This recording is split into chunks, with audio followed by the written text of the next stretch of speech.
ஆடி படிச்சோம். அடுத்தது சரி 1 பேதுரு 4வது அதிகாரம் 3ல இருந்து வாங்க. 1 பேதுரு 4வது அதிகாரம் 3ல இருந்து வாங்க. போன வாரத்தோட ஜஸ்ட் நம்ம வசனம் படிப்போம். 1 பேதுரு 4வது அதிகாரம் 1ல இருந்து 5. போன வாரம் 1ல இருந்து 5 படிச்சோம் இல்லையா? 1 Peter chapter 4 verse 1 to 5.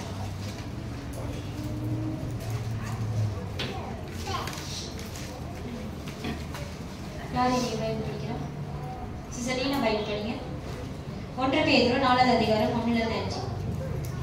இப்படி இருக்க கிறிஸ்து நமக்காக மாம்சத்திலே பாடுபட்டபடியால் நீங்களும் அப்படிப்பட்ட சிந்தை ஆயுதமாக தரித்துக் கொள்ளுங்கள். ஏனென்றால் மாம்சத்தின் பாடுபடுகிறவன் இனி மாம்சத்திலே இருக்கும் காலம் வரைக்கும் மனுஷருடைய இச்சைகளின்படி பிழைக்காமல் தேவனுடைய சித்தத்தின்படியே பிழைக்கத்தக்கதாக பாவங்களை விட்டொழிந்திருப்பார். ஓகே, இது போன வாரம் படித்தோம் இல்லையா? தொடர்ந்து 3வது வசனம் 4வது வசனம் 5வது வசனம் என்ஜினியர் படிங்க. சென்ற வாழ்நாள் காலத்திலே நாம் புறஜாதிகளுடைய இஷ்டத்தின்படி நடந்து கொண்டது போதும்.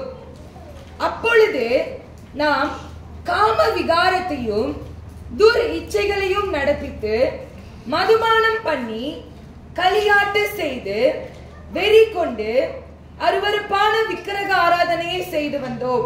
நம்ம தேவனை அறியறதுக்கு முன்ன புறஜாதியில் இருக்கும்போது கிறிஸ்துவோட பிள்ளைகளாக மாறுறதுக்கு முன்பாக நம்ம இப்படிதான் வாழ்ந்தோம்.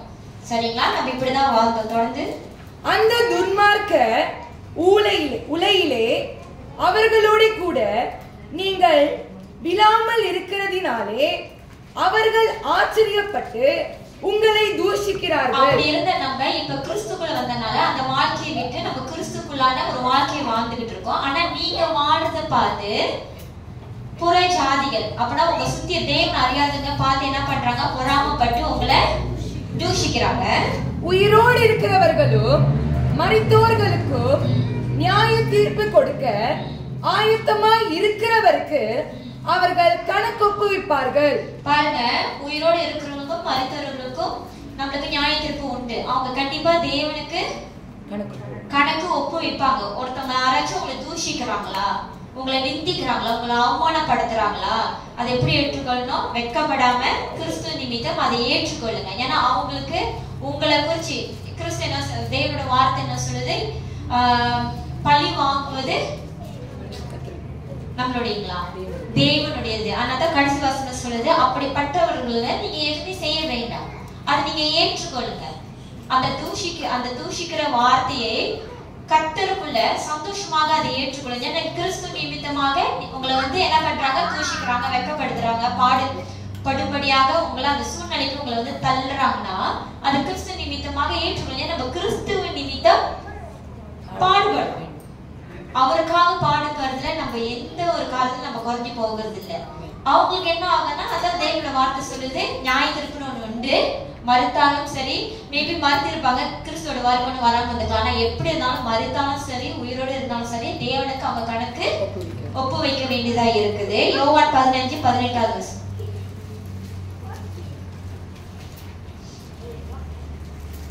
யோவான் 15, John chapter 15 verse 18 to 20. John chapter 15, 18 to 20. யோவான் 15வது அதிகாரம் 18ல இருந்து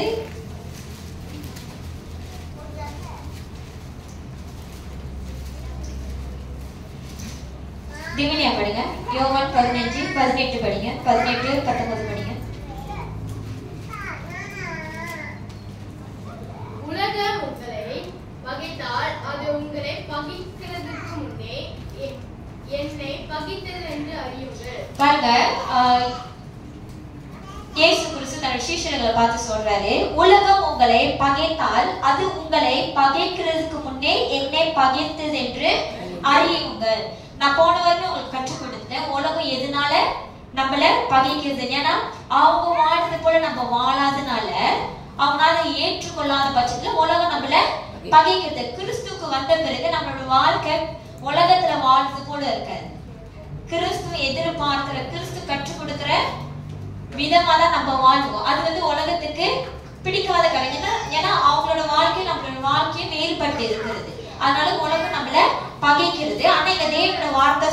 உலகம் உங்களை பகைக்குதுன்னு நீங்க வந்து அறிந்து கொண்டீங்கன்னா முதல்ல நீங்க என்ன அறிந்து கொள்ளணும்னா உலகம் என்னைய பகைக்குது.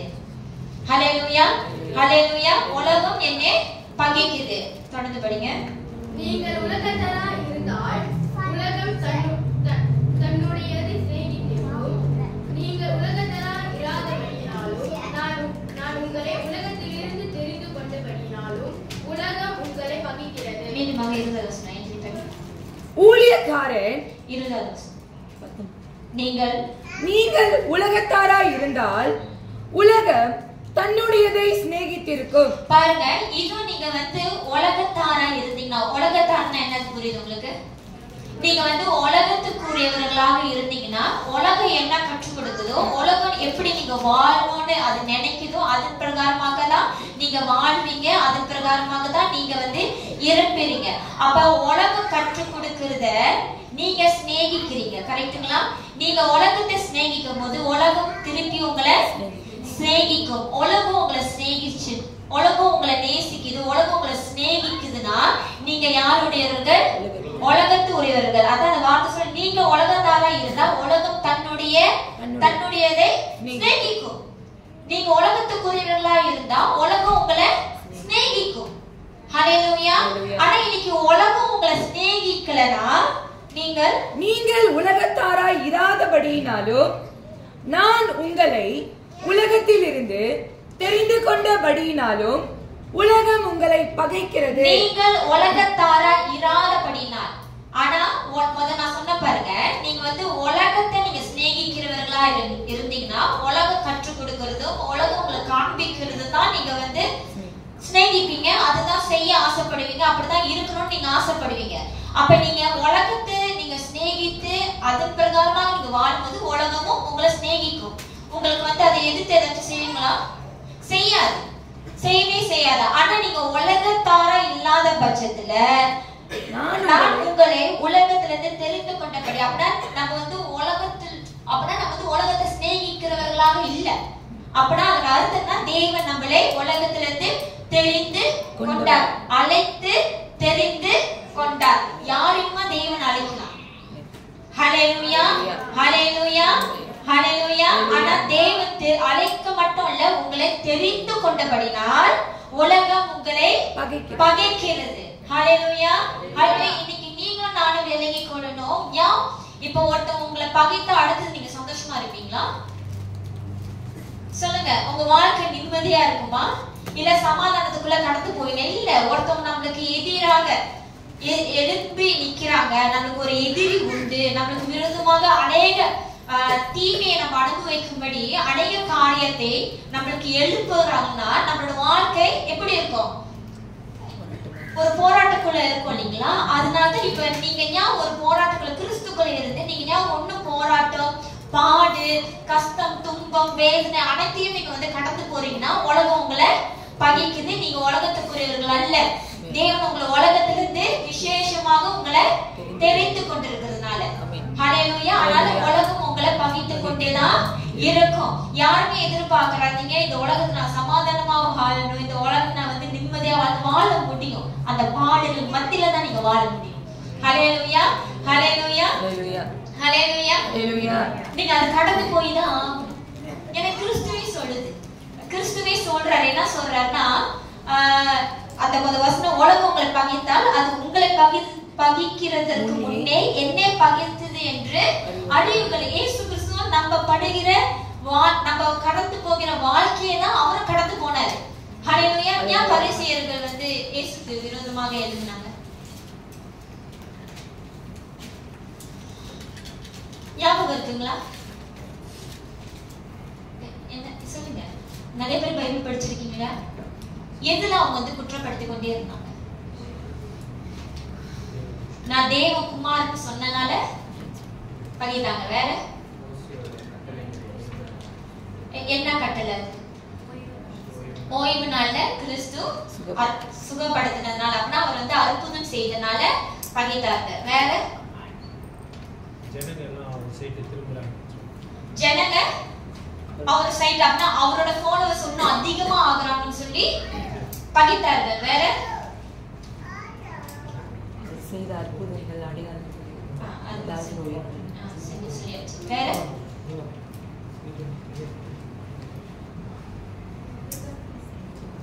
இனி போ பாவம் செய்யாதுன்னு அவசரம். அத பாஸ்டர் கேட்டா, இவன் யாரு, எப்படி ஜனங்களோட பாவங்களை மன்னிக்க முடியும்? வேற வேற படிச்சிருக்கீங்க தானே 4 சுவிசேஷம். இந்த மாதிரி அவர் கெட்டது செஞ்சாரா? இல்ல, அவர் செய்கிற கிருபை நிமித்தமாக அவருக்கு பகைகள் அநேகம் உண்டானது. அதனால பரிசேயர் சதுசேயர் யூதர்கள் அவருக்கு நிறைய நெருக்கடிகளை கொண்டு வந்தாங்க. நிறைய நெருக்கடி. அவர் கடைசி ஒரு முடிவு அவர் கொலை பண்ணணும். அவர் பிடிக்கணும்னு வகை தேடினாங்க. கடைசியா ஒரு முடிவு, ஏன்னா கிறிஸ்துவோட கீர்த்தி ரொம்ப பெரிதானதுனால கடைசியா அவர் கொலை பண்ணணும்னு முடிவு எடுத்தாங்க. ஆனா கிறிஸ்து அவங்களுக்கு விரோதமாக எதுவுமே செய்ய கிடையாது. ஹல்லேலூயா. அவங்க எதுவுமே செய்ய கிடையாது. ஆனால கிறிஸ்து சொல்லுவாரு, ஆனால பரிசேயர் சொல்லுவாங்க, நாங்க ஆபிரகாமோட சந்ததி, நாங்க எங்க அப்பாவை அறிந்திருக்கிறோம். அப்பதான் இயேசு கிறிஸ்து சொல்லுவாரு, நீ உன் அப்பா ஒண்ணும் ஒழுங்காவே அறியல, நீ உங்க அப்பாவை அறிஞ்சிருந்தனா நீ என்னைய அறிந்திருப்ப. ஹல்லேலூயா. ஏன்னா ஆபிரகாமே என்னையதான் விசுவாசிச்சாரு.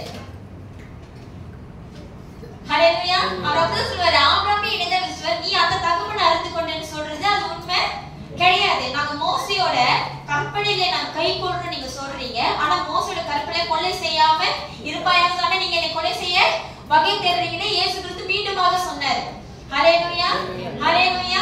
இன்னைக்கு தேவனோட வார்த்தையே எங்களுக்கு தெரியும் தெரியும் தெரியும் தெரியும், அதுபடி நாங்க நடக்கிறோம்.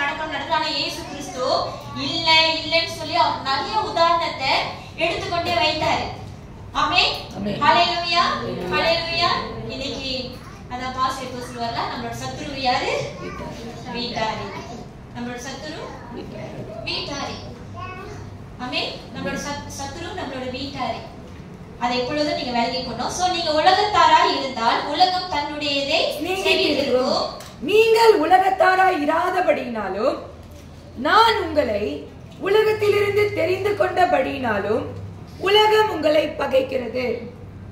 ஊழியக்காரன் தன் எஜமானிலும் பெரியவன் அல்லவென்று நான் உங்களுக்கு சொன்ன வார்த்தையை நினைத்துக் கொள்ளுங்கள்.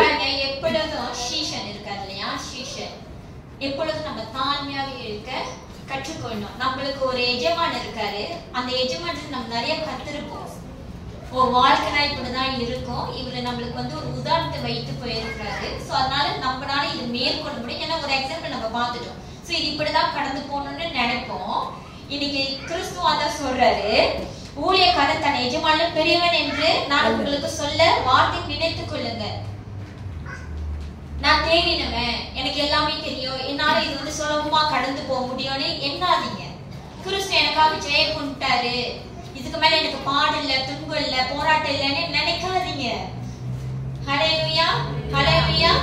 உலக கொடுக்கிற சமாதானம் இல்ல, நான் வைத்து போகிற சமாதானமே பெரிதாக இருக்கும்னு தேவனோட வார்த்தை.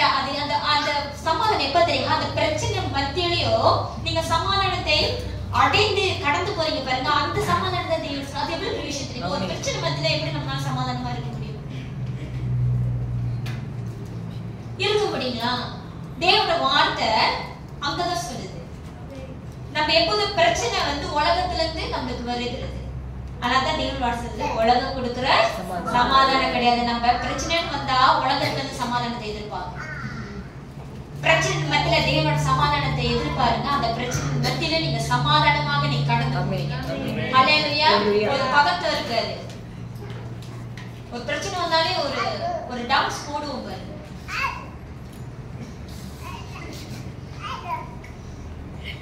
ஒரு தவிப்பு இருக்கும், எப்படி கடந்து வருது, என்ன பண்றதுன்னு.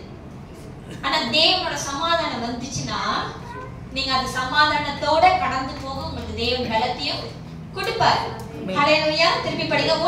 ஊழியக்காரன் தன் எஜமானிலும் பெரியவன் அல்லவென்று நான் உங்களுக்கு சொன்ன வார்த்தையை நினைத்துக் கொள்ளுங்கள். அவர்கள் என்னை துன்பப்படுத்தினது உண்டானால் உங்களையும் துன்பப்படுத்துவார்கள். ஹல்லேலூயா. ஹல்லேலூயா. ஹல்லேலூயா. கடந்து போனது நம்மளும் கடந்து போவோம்.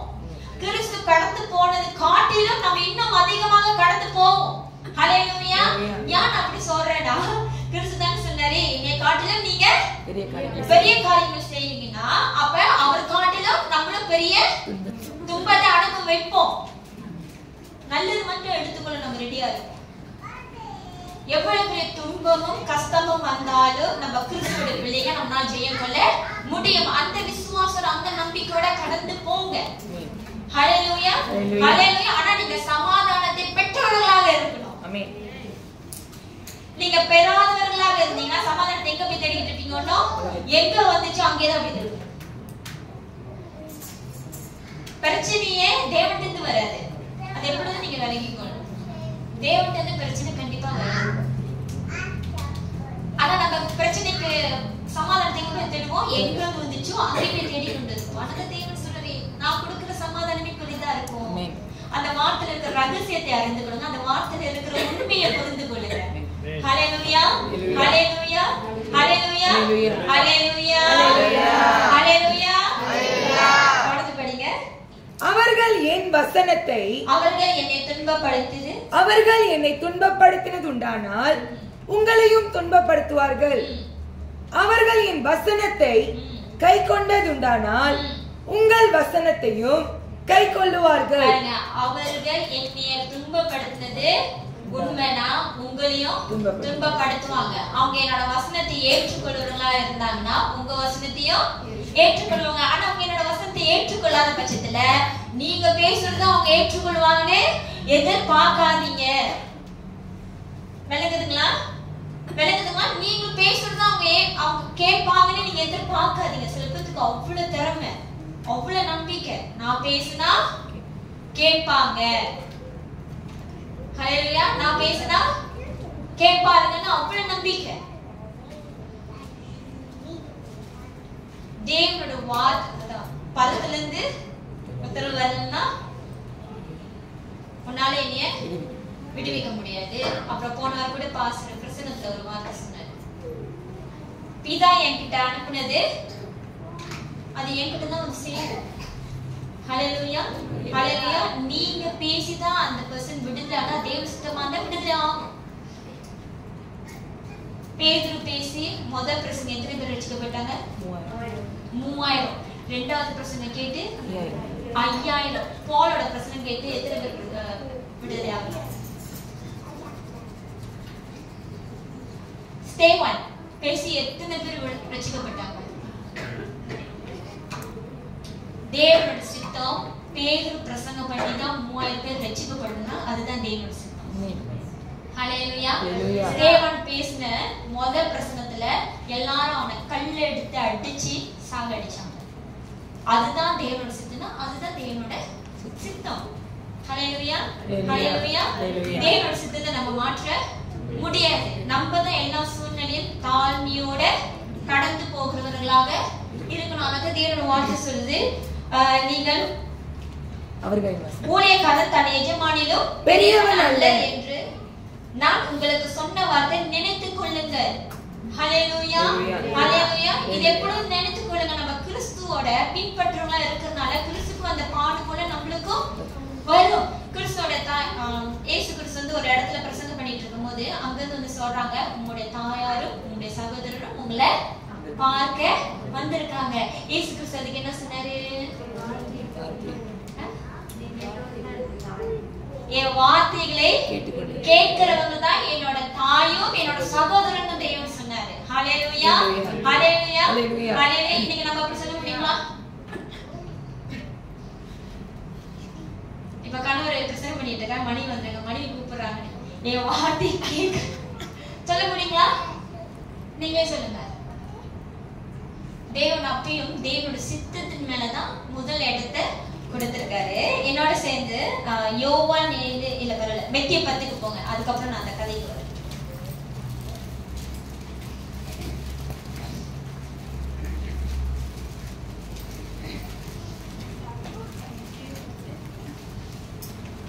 போன வாட்டி வந்து உங்களை சுத்தி இருக்கிறவங்களை பத்தி நான் பேசினேன் இல்லையா? தேவனை அறியாதவங்க உங்களை தூஷிக்க தான் செய்வாங்க.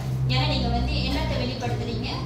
நீங்க கிறிஸ்துவ வெளிப்படுத்துறதுனால அவங்களால அதை ஏற்றுக்கொள்ள முடியாத காரணம் அவங்களை தூஷிக்கிறாங்க. அதை வெட்கப்படாம எடுத்துக்கொள்ளுங்கன்னு நான் சொன்னேன். நீங்க ஜெபம் பண்றதுனாலயோ அப்படின்னா உங்களோட பக்தி விருத்தியை உண்டாக்குற காரியத்தை செய்கிறதுனால, அப்ப ஜெபிக்கிறதுனாலயும் சபைக்கு போகிறதுனாலயும் தேவனுக்கு உண்மையா இருக்கிறதுனால உங்களை வந்து துன்பப்படுத்துறாங்க, உங்களை வேதனைப்படுத்துறாங்களா, அதையும் நீங்க வந்து வெட்கப்படாம ஏற்றுக்கொள்ளுங்க, கடந்து வர கற்றுக்கொள்ளுங்க. ஹல்லேலூயா. ஏன்னா நீங்க அவங்க எதிர்பார்க்கறது போல வாழாத பட்சத்துல அவங்களை தூஷிக்கதான் செய்வாங்க. இதுதான் கிறிஸ்துக்குள்ள வாழ்றவங்களோட மகிமைன்னு நான் சொல்லுவேன். ஹல்லேலூயா. இதுதான் கிறிஸ்துக்குள்ள வாழ்கிற ஒரு காரியம். ஆமென். படிங்க. மத்தேயு 10வது அதிகாரம் 34வது வசனமும் 37வது வசனம். மத்தேயு chapter 10 verse 34 to 37. பூமியின் மேல் சமாதானத்தை அனுப்ப வந்தேன் என்று எண்ணாதிருங்கள். இந்த வார்த்தை நிறைய தடவை நானும் பாஸ்டர் பேசிருக்கோம். இன்னைக்கு தேவனோட வார்த்தையை கொண்டு நான் பேசுறேன். பூமியின் மேல் சமாதானத்தை அனுப்ப வந்தேன் என்று எண்ணாதிருங்கள். இங்க கிறிஸ்து சொல்றாரு, கிறிஸ்து தான் சொல்றாரு, நான் வந்து பூமி மேல சமாதானத்தை அனுப்ப வந்தேன்னு நீங்க எண்ணாதீங்க. என்ன சிஸ்டர் இப்பதானே சொன்னீங்க, நான் கொடுக்கிற உலகம் கொடுக்கிற சமாதானம் கிடையாது, நான் கொடுக்கிற சமாதானம் பெரிதா இருக்கணும். இப்ப என்ன சிஸ்டர் இது சொல்றேங்க, பூமி மேல் சமாதானத்தை அனுப்ப வந்தேன் என்று எண்ணாதிருங்கள். எல்லாரும் தேவனோட சமாதானத்தை, எல்லாத்துக்கும் தான் தேவனோட சமாதானம், ஆனா எல்லாராலையும் அந்த சமாதானத்தை அடைய முடியாது.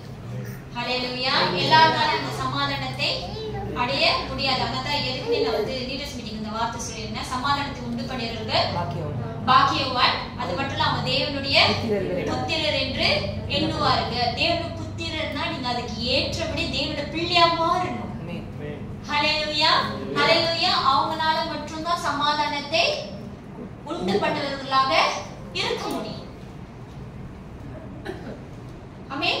ஹல்லேலூயா. ஆனா இப்ப மத்தேயுல தேவன் சொல்றாரு, நான் பூமி மேல சமாதானத்தை அனுப்பவன்றே என்று எண்ணாதீர்கள். சமாதானத்தை அல்ல பட்டயத்தை அனுப்ப வந்தேன். பட்டயம் என்னது? தேவனோட வார்த்தை. ஹல்லேலூயா. ஹல்லேலூயா. அந்த வார்த்தை தான் உங்களை பிரிக்கும். யாரு தேவனுடைய சத்தியத்துக்குள்ள இருக்கா, யாரு உலகத்துல இருக்கா. ஹல்லேலூயா. அதனால தேவனோட வார்த்தை சொல்லுது, சமாதானத்தை அல்ல பட்டயத்தை அனுப்ப வந்தேன். அந்த பட்டயம் தேவனோட வார்த்தை வரும்போதுதான் உங்களால அறிந்து கொள்ள முடியும், ஓ எலிசபெத் தேவனோட பிள்ளையா, ஓ பிரதர் போல் உலகத்தோட பிள்ளையா. அந்த தேவனோட வார்த்தை தான் உங்களை வேறு பிரிக்கும். நான் சொல்றது உங்களுக்கு விளங்குதா? பட்டயம்னா நீங்க அப்படி கண்டுபடுறாதீங்க, பெரிய கத்தி தேவனோட வார்த்தை. ஹல்லேலூயா. ஹல்லேலூயா. சத்தியம் எப்ப தெரியுமா புறப்பட்டு வந்துச்சு? இயேசு கிறிஸ்து வந்த பிறகுதான் சத்தியமே வெளிப்பட்டது. சத்திய வார்த்தை வெளிப்பட்டது. சத்தியமா இருக்கிற கிறிஸ்துவும் வெளியப்பட்டார். அது வரைக்கும் சத்தியம் ஒன்று இல்ல. நான் சொல்றது அது வரைக்கும் சத்தியம் ஒன்று இல்ல. ஆனா தேவனோட வார்த்தை சமாதானத்தை அல்ல பட்டயத்தை அனுப்ப வந்தே. எப்படி? மகனுக்கும் தகப்பனுக்கும் மகளுக்கும் தாய்க்கும் மருமகளுக்கும் மாமிக்கும் பிரிவினை உண்டாக்க வந்தேன். இதோட அர்த்தம் என்னதுன்னா, தகப்பனுக்கும் மகனுக்கும், ஒருவேளை தகப்பன் தேவனோட வார்த்தையில இருப்பாரு, மகன் தேவனோட வார்த்தைக்குள்ள, அப்புறம் உலகத்தார இருந்தா அவங்க ரெண்டு பேரும் வார்த்தையிலையும் பேச்சிலையும் நடத்தையிலும் சிந்தனையிலையும் வேறுபட்டுதான் இருப்பாங்க. அவங்க ரெண்டு பேத்துக்குள்ள என்ன வரும்? பிரிவினை உண்டு வரதான் செய்யும். இன்னைக்கு நீங்களே யோசிச்சு பாருங்களேன். ஏன்னா தேவனோட வார்த்தை அங்க வந்துருச்சு. ஹல்லேலூயா. சமாதானத்தால பட்டயத்தை போடுவதே தேவனோட வார்த்தை அங்க வந்து நிறைய நிரம்பும் போது அங்க வந்து பிரிவினை உண்டாகவே ஆகும். அது மட்டும் இல்ல, தேவன் என்ன சொல்றாரு, மகனுக்கும் தகப்பனுக்கும் மகளுக்கும் தாய்க்கும். எத்தனை தாய் பிள்ளைக்கு இப்ப வீட்டுல கருத்து வேறுபடுது தேவனோட வார்த்தையினால? எத்தனை மகனுக்கும் தகப்பனாருக்கும் கருத்து வேறுபாடு வருது? அது மட்டும் இல்ல, மருமகளுக்கும் மாமிக்கும். ஒண்ணு மருமக ரட்சிக்கப்பட்டிருக்கும், இல்ல மாமியார் ரட்சிக்கப்பட்டிருக்க மாட்டாங்க, இல்ல மாமியார் ரட்சிக்கப்பட்டிருப்பாங்க, மருமக. அப்ப அவங்களோட சிந்தை, அவங்களோட எண்ணம் வேறுபாடாதானே இருக்கும். ஹல்லேலூயா. ஹல்லேலூயா. தேவன் குடும்பத்தை உடைக்க வரல, சத்திய சத்தியத்தை வெளிப்படுத்த வந்திருக்கிறார். ஆமென். ஆமென். சத்தியத்தை வெளிப்படுத்த வராரு. அதனால அவங்க பிரிவினை உண்டாகும். நீங்க எப்படி அதை மேற்கொள்ளணும்? அப்புறம் நம்ம பிரிஞ்சிடுமா அப்படின்னு நீங்க எப்படி இருக்கணும் அந்த இடத்துல? பிரிவினை அப்படின்னா பிரினோன்னு வந்துச்சுன்னா தேவனுக்காக நீங்க எழுமணும்னு இருந்தா அதை நான் தடை செய்யல. ஆனா at the same time சமாதானம் உண்டு பண்ணுறவர்கள் பாக்கியவான். அது எப்பொழுதும் நீங்க தெரிஞ்சுக்கணும். நீங்க தெரிஞ்சுக்கொண்டே ஆகணும். சில பேர் சொல்லுவாங்க பாருங்க, முதல்ல நான் என் குடும்பத்தை கட்டுறேன், அதுக்கப்புறம் சபையை கட்டுறேன். நீங்க என்னைக்கு குடும்பத்தை கட்டி என்னைக்கு நீங்க சபையை கட்டுவீங்க? தேவன் தான் சொல்லிட்டாருல்ல, பட்டையே விழுவும்.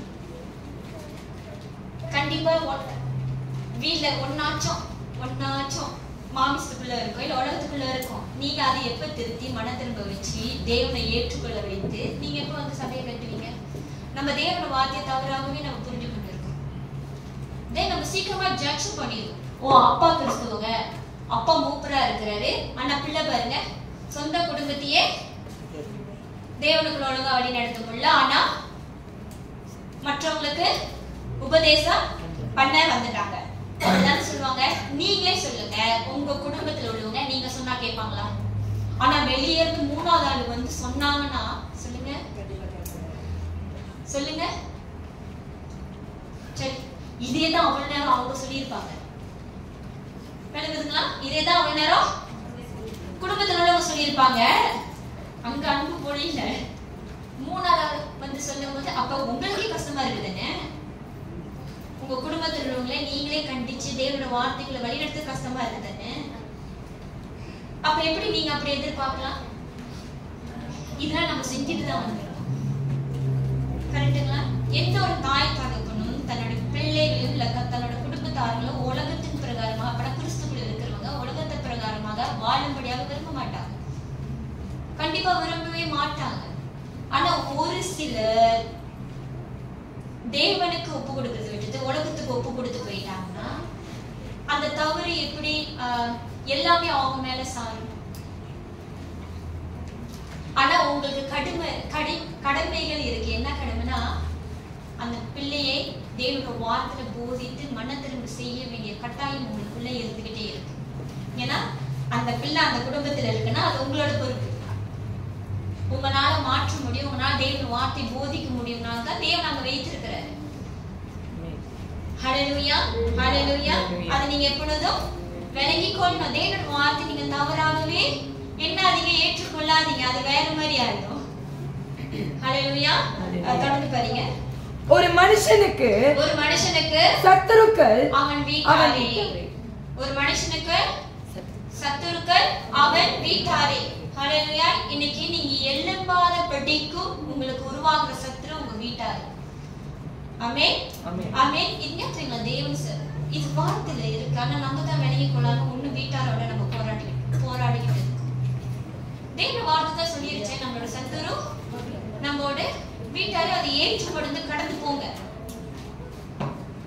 ஏற்றுக்கொண்டு கடந்து போங்க. ஆமான் உண்டாகுதா, அதையும் ஏற்றுக்கொண்டு கடந்து போங்க. ஏன்னா நீங்க அந்த வீட்டோட ஒரு அங்கத்தினரா இருக்கிறீங்க. அதுக்குன்னு தேவன் விட்டு விலகி வர முடியுங்களா? போனா சர்ச் மெம்பர்ஸ் என்ன பார்ப்பாங்க, மற்றவங்க என்ன பார்ப்பாங்க சொல்லிட்டு உங்களோட ஜீவனை நீங்க நஷ்டப்படுத்திக் கொள்ள போறீங்களா? இல்ல, அவங்களுக்காக ஜெபம் பண்ணுங்க, உபவாசம் எடுங்க, தேவன் வார்த்தை இன்னும் அதிகமாகவே போதிங்க. அவங்க கேட்கனாலும் சரி, அவங்களை நிந்திச்சாலும் சரி, அவங்க உங்களை வெட்கப்படுத்தினாலும் சரி, உங்களோட கடமை தேவன் வார்த்தையை சொல்லிக் கொண்டே இருக்குது. அது உங்களோட பொறுப்பு. நான் எப்போதும் சொல்றதுதான், தேவன் உங்களை இடத்துல வைத்திருக்கிறாருன்னா அங்க நீங்க மட்டும் தான் தேவனோட வார்த்தையை தெரிந்து கொண்டிருக்கீங்க, நீங்க மட்டும்தான் சத்தியத்தை நீங்க விளங்கி கொண்டிருக்கீங்கன்னா அங்க தேவன் உங்களை சித்தம் இல்லாமையா வைத்திருக்கிறாரு. அந்த இடத்துல அத்தனை சத்தியத்தை அறியாதவர்கள் மத்தியில் நம்ம குடும்பத்துல அவங்களோட சத்தியத்தை அறியாதவர்கள் மட்டும் உங்களை வைத்திருக்கிறாருன்னா எதுக்கு? உங்கள்கிட்ட இருக்கிற சத்தியத்தை அவங்களுக்கு வெளிப்படுத்தும்படியாக தான் தேவன் வைத்திருக்கிறாரு. அது செய்யுங்க. செய்ய முடியலையா? ஜெபம் பண்ணுங்க. ஆமென். அப்ப நம்மளோட சத்துரு எங்க இருந்து வருது? வீட்டாரு. எப்படி சிஸ்டர் மேற்கொள்றது? அதான் வேதம் இருக்கு, நிறைய இருக்கு. அந்த தப்பிச்சற வழி நான் கொடுக்க முடியாது. அதான் தேவனோட வார்த்தை. தொடர்ந்து படிங்க. தகப்பனையாவது தாயையாவது என்னிலும் அதிகமாய் நேசிக்கிறவன் எனக்கு பாத்திரன் அல்ல. தேவனை காட்டிலும் நீங்க ஏதாவது நேசிச்சீங்கன்னா நீங்க தேவனுக்கு பாத்திரனே அல்ல. இன்னைக்கு அநேக பேருக்கு தேவனை காட்டிலும், தேவனுக்கு கொடுக்க வேண்டிய காரியத்தை காட்டிலும் பிள்ளைங்க மேலயோ கணவர் மேலயோ தன் குடும்பத்து மேலயோ அதிக ஈர்ப்பு. தேவன் அவங்கள பார்த்து சொல்றாரு, அப்படிப்பட்டவன் எனக்கு பாத்திரன் அல்ல. நீங்க தேவனை காட்டிலும் ஒரு காரியத்தை நீங்க வந்து முக்கியத்துவத்தை கொடுக்குறீங்கன்னா அதுக்கு பேர் என்னது? விக்கிர ஆராதனை. தேவன் வைக்க வேண்டிய இடத்துல தேவனை மட்டும் வைங்க. ஹல்லேலூயா. தேவனை காட்டிலும் நம்மளுக்கு எதுவுமே முக்கியம் அல்ல. ஹல்லேலூயா, ஹல்லேலூயா, ஹல்லேலூயா. அதான் நம்மள உண்டாக்குறதும் தேவன், நம்ம கடைசி காலத்துல மறிக்க போறதும் தேவன் தான். தேவன் தான் நம்மளோட இருக்க போறாரு, நம்மளும் தேவனோட தான் இருக்க போறோம். ஹல்லேலூயா. அங்க வந்து என் பிள்ளை இருப்பாங்க, என் கணவர் இருப்பாங்க, என்னோட மனைவி இருப்பாங்க, என் அம்மா இருப்பாங்க, அப்பா இருக்காங்கன்னு நீங்க எதிர்பார்க்காதீங்க. கிடைக்குதுங்களா உங்களுக்கு? உங்களோட உறவு அப்படின்னா நிரந்தரமான உறவு உங்களோட தேவன் மட்டும் தான். ஹல்லேலூயா, ஹல்லேலூயா. நிரந்தரமான உறவு தேவன் மட்டும். இன்னைக்கு நம்ம வந்து உலகத்துல இருக்கிற உறவை நம்ம வந்து ரொம்ப ஜாக்கிரதையா பாதுகாத்துக் கொள்றோம் இல்லையா? ஆமாங்க. உலகத்துல இருக்கிற உறவை நம்ம எப்படிலாம் பாதுகாத்துக் கொள்றோம்? ஐயோ, இந்த உறவை நம்ம இழந்துடக்கூடாது, இந்த உறவை நம்ம வந்து எப்படியாச்சும் பாதுகாத்து வைத்துக் கொள்ளணும். ஒரு சம்பவம் நடந்தது, அவரை பத்தி தான் சொல்ல போறேன். ஒரு சம்பவம் நடந்தது. ரேகன் ஸ்கூலுக்கு போயிருந்தாரு. ஸ்கூலுக்கு போயிட்டு வீட்டுக்கு வரும்போது அவர் ட்ரெஷர் கிழிஞ்சுதான் வந்தாரு. ஃபுல்லா உள்ளுக்கு இருந்து கீழே இருக்கு. பையன் படியில ஏறும்போதே பார்த்துட்டு சண்டே அடிக்கி இப்படி நடந்தாரு. என்னாச்சு ரேகன்? நோ மம்மி, மை பேண்ட் கொய்யா இருக்கு. வாட் டைம் கொய்யான்னு கேட்டேன். Start from research time. அப்படின்னா ரிஹாப் டைம்ல கொய்யா. Rehab what time? 3:30 இருந்து சுவர் கிழிஞ்சிருச்சு. அது வரைக்கும் ஸ்கூல் முடிகிற வரைக்கும் அது அப்படிதான் இருந்திருக்காரு. கேட்டா பிஜே டைம்ல சுவர். டீச்சர் என்ன பண்ணாங்க? டீச்சர் சொன்னாங்க, பரவாயில்ல நீ அப்படியே சட்டையை எடுத்து வெளியே விட அப்படியே போனேன். என்னால அதை ஏற்றுக்கொள்ளவே, ஏன்னா என் பையனோட கௌரவம். ஏன்னா சுள்ளுவாரி கிழிஞ்சிருச்சு. செப்பு என்ன பண்ணிருக்கலாம்? ஒண்ணு கால் பண்ணிருக்கலாம் வீடு கிட்ட கால் பண்ணி நானாச்சும் சுள்ளுவாரி கொடுத்துருப்பேன். சண்டே லீவு தான் இல்ல, நாலுனா கூட எங்க அம்மா இருக்காங்க, ஹஸ்பண்ட் இருக்க போறாங்க, கொடுக்க போறாங்க. அடுத்தது சுள்ளுவாராச்சும் வாங்கி கொடுத்துருக்கலாம். அடுத்தது என்ன ஆயிடுச்சுன்னா ஒரு புங்காவாசி. அந்த ஸ்கூல்ல அந்த டீச்சருக்கு ரேகன் மட்டும் தான் கிடையாது. கிளாஸ்ல சப்ஜெக்டும் ரேகன் தான். அவர் வந்து என்ன ஆயிட்டாருன்னா டீச்சரோட அண்ணாக்கு சைன் அப்ப ரேகன் தான் கூப்பிட போறாங்க. புங்காவாசி வரை நிறைய நடக்கணும். என்னால ஏற்றுக்கொள்ளவே முடியல. உன் டீச்சருக்கு இருந்தது, இப்ப நான் டீச்சருக்கு வாட்ஸ்அப் நான் டெலிகிராம் பண்ண என்னால ஏற்றுக்கொள்ளவே முடியல. சொல்லிட்டேன். ரேகன் அப்படி மூஞ்சிலாம் மாறிடுச்சு. No mommy, you don't get angry mommy. I'm okay mommy. You don't get angry mommy. Okay mommy, it's okay mommy, it's okay. அவர் சமாதானப்படுத்த எனக்கு என்ன திரும்ப தெரிஞ்சிச்சு. நான் கால் பண்ணி கேட்டுட்டா செப்பு அவங்களுக்கு என்ன ஆயிடுவாங்க? பகையா மாறிடுவாங்க. புரியுதுங்களா? நான் கேட்டேன்னா பகையா மாறிடுவாங்க. அவனோட அந்த தவிப்பு நான் அப்பதான் பார்த்தேன். அவனோட தவிப்பு என்ன நான் கேட்டேன்னா செப்பு வந்து இப்ப பாக்குற மாதிரி பாப்பாங்களான்னு சொல்ல முடியாது. புரியுதுங்களா? அப்ப நம்ம வந்து உலகத்துல இருக்கிற அந்த உறவே நம்ம இப்படியாச்சும் எவ்வளவு பெரிய அவமானம் வந்தாலும் அவர் தாங்கிக்க ரெடி ஆயிட்டாரு. என்னால அதை ஏற்றுக்கொள்ளவே முடியல. ஏன்னா அவர் படிக்கிற ஸ்கூலு மிஸ் ஸ்கூலு. இது நான் அவர்கிட்ட ஒண்ணுதான் கேட்டேன், இது ஒரு பொம்பளை பிள்ளைக்காக நடந்துச்சா செப்பு என்ன பண்ணிருப்பாங்க? ஏன் உன்னை மட்டும் அப்படி விட்டாங்க? ஆனா இது வரைக்கும் நான் கேட்கல, அவருக்காக நான் கேட்கல. அப்ப உலக எவ்வளவு பெரிய அவமானம் வந்தாலும் என்ன ஏசுனாலும் அந்த உறவை நம்ம பாதுகாத்துக் கொள்றதுக்கு அப்படி தவிக்கிறோமே, ஏன் தேவனுக்குள்ள இருக்கிற அந்த உறவை நம்ம வந்து பாதுகாத்துக் கொள்ள மாட்டோம்? மனுஷன் மேல வைத்திருக்கிற நம்பிக்கையும் அந்த அக்கறையான வார்த்தையும் அந்த அரவணைப்பும் அவங்க பாக்குற விதம் அது இழந்துடக்கூடாது. நம்ம பார்க்கணும், நம்ம தேவன் அவங்களை காட்டிலும் அதிக காரியத்தை நம்மளுக்காக செய்து ஹalleluya. ஹalleluya. இன்னைக்கு தேவனோட அமர்ந்து பேசுறது கூட நமக்கு டைம் இல்ல. அம்மாதானே இன்னைக்கு தேவனோட அமர்ந்து பேசுறது கூட டைம் இல்ல. எங்க அம்மா எப்போதும் என்னை ஏசுவாங்க. என்ன ஏசுவாங்கன்னா, நீ என் கூட உட்காந்து பேசவே மாட்ட. எங்க அம்மா சொல்லுவாங்க. எனக்கு அதை கேட்கும்போது கொஞ்சம் கஷ்டமா தான் இருக்கு. எங்க அம்மா எப்போதும் சொல்லுவாங்க, ஓ நீ வந்து என்கிட்ட பேசவே மாட்ட. அந்த உறவு பேசினா தானே உறவு. ஆமா தானே, ஆமாங்க தானே, பேசினா தானே உறவு. நம்ம தேவன் ரொம்ப நல்லவர் தெரியுமா? நம்ம தேவன் பாஸ்டர் அன்னைக்கு பைபிள் ஸ்கூல்ல ஒரு கேள்வி கேட்டாரு, எதனால நீங்க அந்த தேவனை ஏற்க மாட்டீங்க? அதை சொன்னீங்களா எனக்கு தெரியல. நம்ம தேவன் அவர் நம்ம கூட இருக்கிறார், நம்ம உணர செய்யணும்.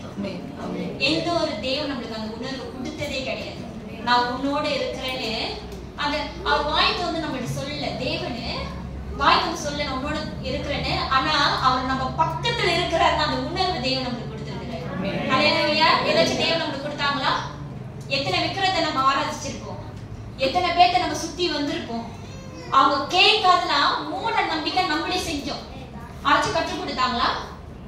மனுஷனே உண்டு பண்ணது, மனுஷனை கற்றுக் கொடுத்த காரியத்தை மூட நம்பிக்கை அந்த தேவனுக்கு, அப்படின்னா உண்மையில்லாத தேவனுக்கு நம்ம செய்தோம். அந்த தேவனு நம்ம பக்கத்துல வந்து நிக்கல, அந்த உணர்வு நம்மளுக்கு கொடுக்கல. தேவனு நம்மளுக்கு அந்த உணர்வு கொடுக்கலாம்னா நம்ம நிறைய செஞ்சோம். ஆனா இந்த தேவனுக்கு நம்ம எதுவுமே செய்யல, ஆனா நம்மளுக்கு அந்த உணர்வு கொடுத்தாரு. அவர் கூடயே இருக்குது. ஹல்லேலூயா. அவர் எவ்வளவு நல்ல தேவன், அவர் எவ்வளவு பெரிய தேவன். ஹல்லேலூயா. என்னோட பிரச்சனை மத்தியில நான் அதுதான், யாரும் என் கூட இருக்கிறவன் என் தனிமை மத்தியில என் கூட இருந்தது அவர் ஒண்டிதான். ஹல்லேலூயா. எனக்கு அந்த பிரசன்ஸ், தேவனோட அந்த பிரசன்னம், தேவன் அங்க இருக்கிற அந்த உணர்வு கொடுத்துக்கிட்டே இருந்தாரு. ஆனாதான் கிறிஸ்து சொன்னாரு, நான் வந்து உங்களை அப்படியே விட்டுட்டு போல, என்னோட தேற்றவாளனே உங்களிடத்தை நான் அனுப்புகிறேன். ஹல்லேலூயா. ஹல்லேலூயா. அவ்வளவு நல்ல தேவனுங்க. ஆமென். நம்மள தனியாவே அவர் விட்டுட்டு போல. ஆனாதான் நம்மளுக்கு அந்த உணர்வு இருந்துகிட்டே இருக்கு, தேவன் நம்மளோட இருக்கிறார். எல்லா சூழ்நிலை எவன் ஒருவன் தேவன் கூட இருக்கிற உணர்லையோ நீ தேவனோட இல்லைன்னு அர்த்தம். நீ தேவனோட இல்லைன்னு அர்த்தம். யாரு தேவனோட இருக்கிறாங்களோ அவங்க மட்டும் தான் ஆனா உணரலன்னு சொல்றாங்க. தேவன் அங்கதான் இருக்கிறாரு. நீ தேவனோட இல்ல, அதனால நீங்க உணரல.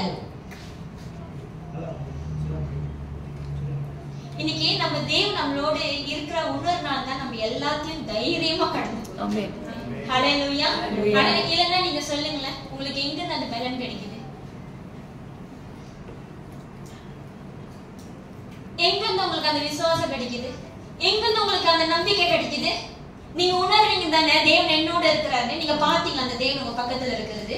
தேவன் உங்க காதுல வந்து சொன்னாரா நான் பக்கத்துல இருக்கிறேன்னு? ஹல்லேலூயா. ஹல்லேலூயா சொன்னாரா? இல்ல, ஆனா நீங்க உணர்றீங்க.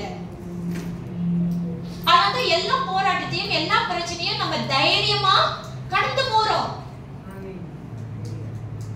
ஹல்லேலூயா. ஹல்லேலூயா.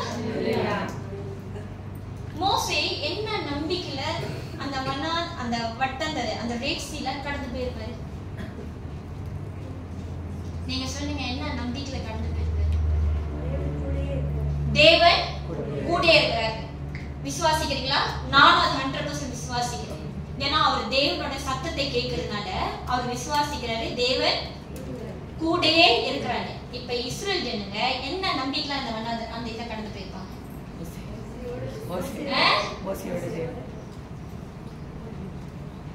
நான் அப்படிதான் உணர்றேன். அவங்க கண்டிப்பா மோசையோட தேவன் இருக்கிறாரு, ஆனா நம்ம மோசை பின்னாடி போவோம். ஆனா ஒருவன் கூட உணரல தேவன் எங்களோட கூட இருக்கிறாரு. இதுதான் மோசைக்கு இருந்த விசுவாசமும் மோசைக்கு இருந்த நம்பிக்கையும். இஸ்ரேல் ஆனாதான் அவங்க கடைசி வரைக்கும் என்ன பண்ணிட்டு இருந்தாங்க? முறுமுறுத்தே இருந்தாங்க, முறுமுறுத்துக்கிட்டே இருந்தாங்க. ஏதாச்சும் ஒண்ணா தேவனை போய் தேடி போனாங்க. யார் தேடி போனாங்க? மோசையை தான் தேடி போனாங்க. யாராச்சும் மோசையை தவிர்த்து தேவனை தேடி போனாங்களா? இல்ல. நீங்க நம்ம எல்லாரும் உணரணும், நம்ம தேவன் ஜீவனுள்ள தேவன், உணர்வு உள்ள தேவன். ஹல்லேலூயா. ஹல்லேலூயா. விக்கிரத்துக்கு உணர்வு இல்ல, உயிர் இல்ல. நம்ம தேவன் இதுதான் அந்த அடையாளம். நம்ம தேவன் ஜீவனுள்ள தேவனாக இருக்கிறார். ஹல்லேலூயா. நம்ம தலை சாய்த்து ஒரு தோல் தேடுறோம் இல்லையா, அந்த தோல் தேவன் நம்மளுக்கு விளங்குதுங்களா? அந்த தோல் நம்மளுக்கு தேவன் கொடுத்திருக்கிறார். அப்ப நம்மள்ட்ட இருக்கிற பலம், நம்மள்ட்ட இருக்கிற அந்த சக்தி வேற யாருக்கிட்டே இல்லை. ஆனா நம்மளால கடந்து வருது. என்ன கடந்து வரும்ல? போராட்டம், பிரச்சனைய கடந்து வரும்பொழுது அது முக்கியம் மன அழுத்தம்.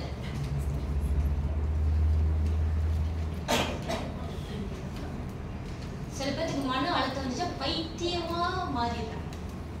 என்ன பேசுறாங்க, என்ன செய்யறாங்க. தேவன் நம்மள பைத்தியம் தான் சொல்லியிருக்காரு. எதுக்கு? அவரோட சுவிசேஷத்திற்கு. அல்லேலூயா. நீங்க எதுக்கு பைத்தியமா மாறுறீங்க? உலகத்துக்கு,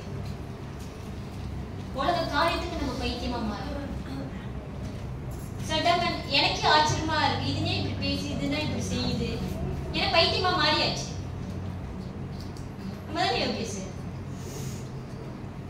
விளங்குதுங்களா? நம்ம தேவன் ஜீவனுள்ள தேவன், உயிருள்ள தேவன், நம்மளுக்கு உணர்வை கொடுக்கிற தேவனாக இருக்கிறார். அதை நம்ம சில டைம் ஜெபம் பண்ணுவோம் இல்லையா? என்ன ஜெபம் பண்ணுவோம்? உணர்வுள்ள இருதயத்தை தாங்க. உணர்வு இருந்தாதான் மனதிருந்துகள் வரும். உணர்வு இல்லாததான் என்னது? செத்துது, போனோம். இன்னைக்கு சில பேர் நம்ம அப்படிதான் உட்கார்ந்து இருக்கோம், போனமாவே இருக்கும். ஒரு